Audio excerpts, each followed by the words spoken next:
Earlier today, Nintendo posted a 13-minute video where AG Aonuma discussed new mechanics introduced in The Legend of Zelda: Tears of the Kingdom. This video is already more clear and more concise than anything that Sakurai has produced.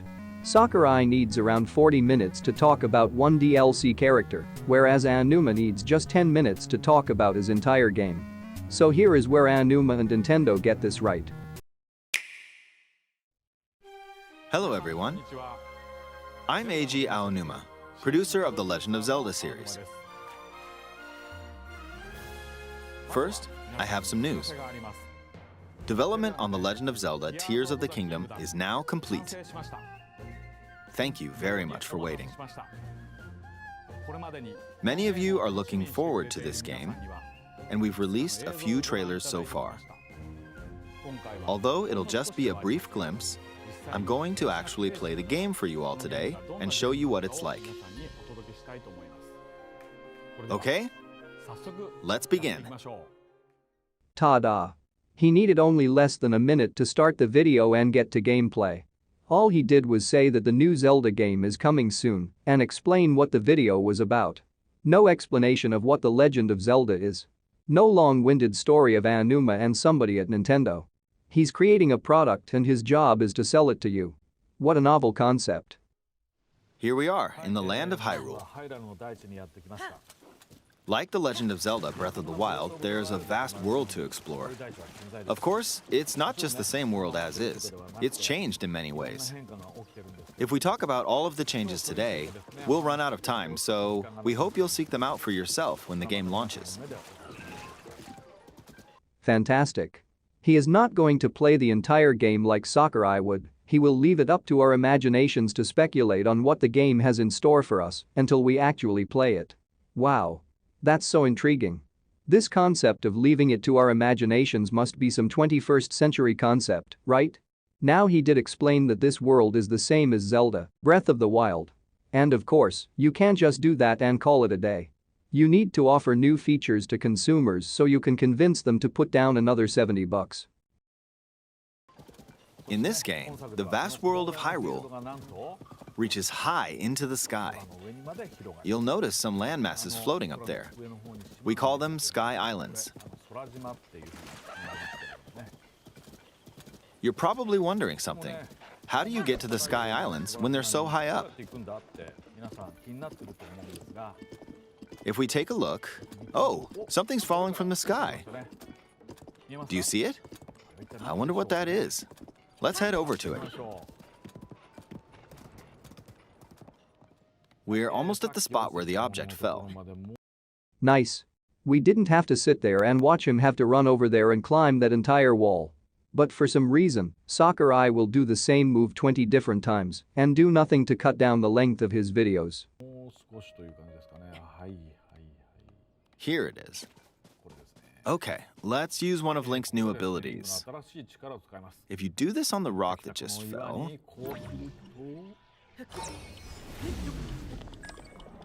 Look, it started rising. This power is known as recall, which rewinds an object's movement.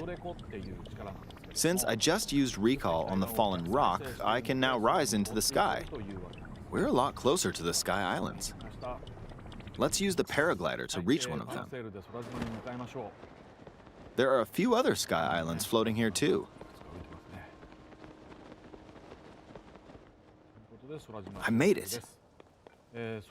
There are lots of ways to reach the Sky Islands, so we hope you'll try a few different methods. Cool, so that's certainly a feature that players will need to know about. One nitpick that I have is, where did that falling rock come from in the first place?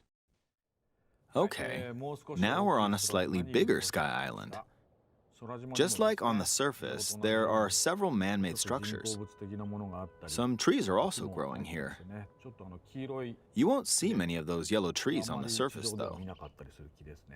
Let's walk around for a bit.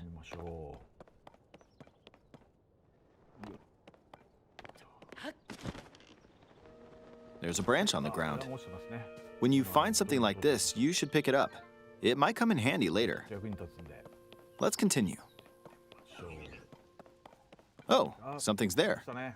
This is a brand new enemy called a construct. We'll fight it using the branch we just picked up. Ah, the branch broke. Not good, not good. Quick, get another branch and we defeated it. Moving on. We've now explored more of this sky island. As expected, fighting with just a branch won't get us very far. Also, this branch is almost broken. So here's another one of Link's new abilities. If we use this branch and the rock over here, and do this, look, we can stick them together. We created a makeshift hammer. This is called fuse. You can stick objects together to create new weapons with various effects. Let's take on another construct with this fused weapon. Now some people might think that this took a lot of time in order to get the point across that you can fuse weapons together. I think they're demonstrating how easy it is to find resources needed to make these weapons without having to be at specific locations to look for them. We're dealing with two of them at once. Oh, we beat one. The weapon's attack has definitely improved. The other branch broke, but this weapon has much better durability. You can do all sorts of things by experimenting with the fuse ability. You can fuse two weapons, for example. If we take this long stick and fuse it with a pitchfork, we can create a weapon with a much longer attack range. With this, we don't have to get too close to enemies, and we can safely attack from a distance.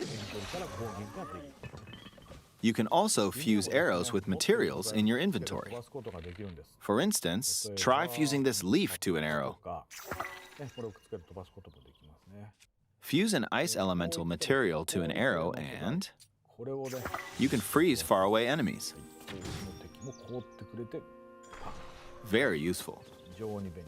In addition, let's see.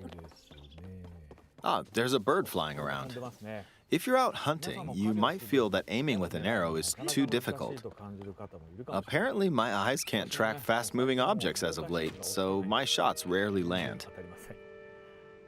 So at times like these, here's an eyeball you can get by defeating monsters. Fuse it to an arrow and look, it homed in on the target. Let's try this on another bird.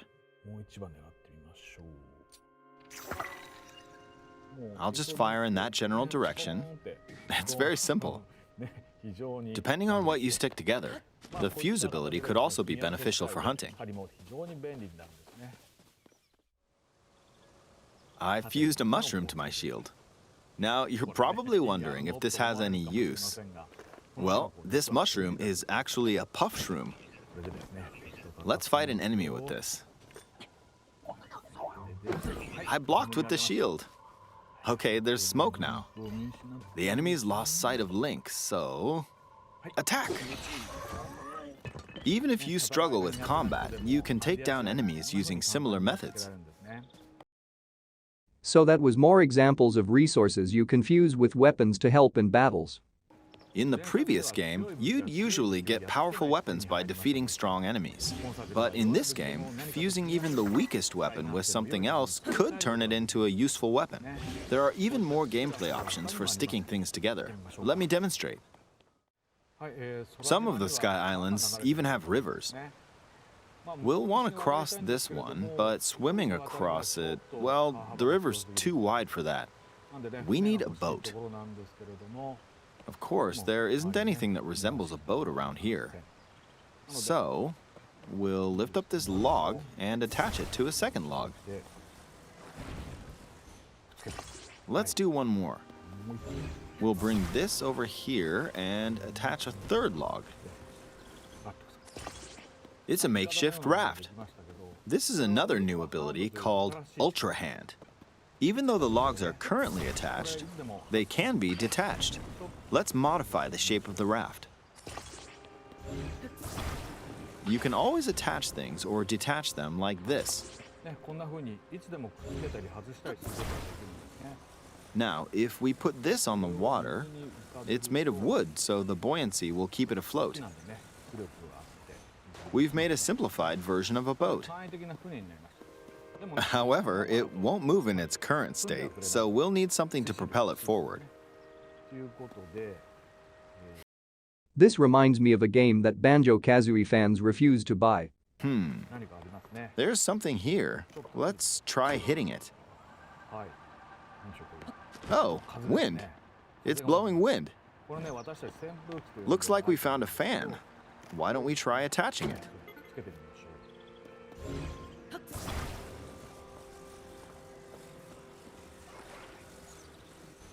We'll attach another one. This should make the boat well balanced.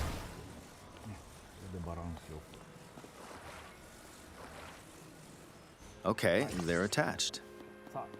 All right, let's try moving the boat. Hey, it's moving. It's sailing pretty fast with the wind from the fans.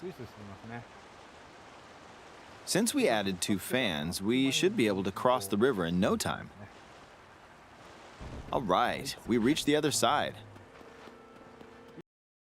To be fair, he could have just swam in the time it took for him to build that. But I get it, he wanted us to see him actually do it in real time. In the most recent trailer, we showed scenes of Link riding a large car and a flying machine. Those vehicles actually aren't in the game from the start. Instead, you'll be able to freely craft them on your own. There are all sorts of objects you'll come across in this game. And depending on how you use your imagination, you can do a lot with them. So, try crafting different things and explore this world at your leisure. You mean he's not going to show us more? Oh darn. I guess I'm going to have to buy the game instead. There are even more new abilities. Take this building over here.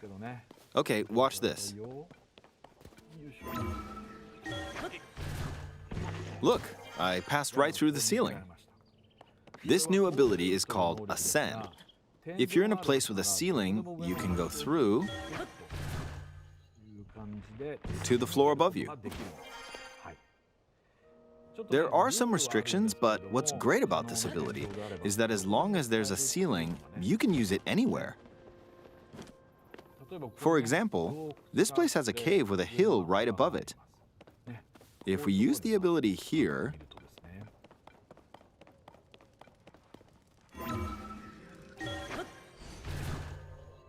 come on, keep going.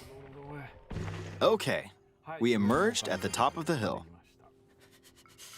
In the previous game, you had to use stamina to climb a mountain. But in this game, if there's a mountain with a cave like this one, you can now get to the top without having to climb all the way up. Here's another example. Imagine you're stuck in a cage. If it's got a ceiling, you know what to do, right? Exactly. Oh, there's another construct. It seems to be holding a strange weapon. Some enemies are equipped with fused weapons, so battles will play out a bit differently from the previous game. Ah! It blew me away with wind. Looks like it's got some sort of fan. Ah! I got pushed off! Oh well, let's just return to the surface. You can quickly descend from the sky to the surface like this. It feels so good. In the sky, you'll be able to look out across the land. You can also search for destinations that pique your interest. Wow. More interesting things to look at. The video just doesn't get repetitive. Once you've chosen your destination, you can speed things up, like this. Let's dive into this river. And we're back on the surface. Landing in water from that high up would be like hitting pavement. You would die. So either Link has a superpower or the water in Hyrule is soft like a pillow. There are still so many things I'd like to show you, but let's leave it at that for now.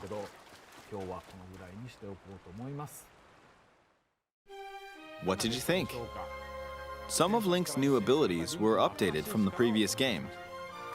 I'm sure some of you watching me play were thinking, wait, if you could do that, then maybe you could do this too.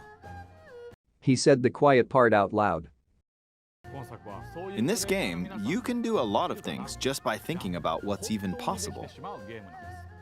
There's still a lot of new gameplay, mysteries, and encounters we couldn't show today, but they're all jam-packed into this unfamiliar Hyrule, and we hope you'll use your imagination to explore it. That's all for today. Thank you for watching. All that in just 13 minutes. He showed us a lot of new things that are not possible in The Legend of Zelda: Breath of the Wild. Whereas Sakurai will take 40 to 45 minutes to show one character that only costs $6. He could very well make his videos just less than 10 minutes long and make the same points across. But he won't.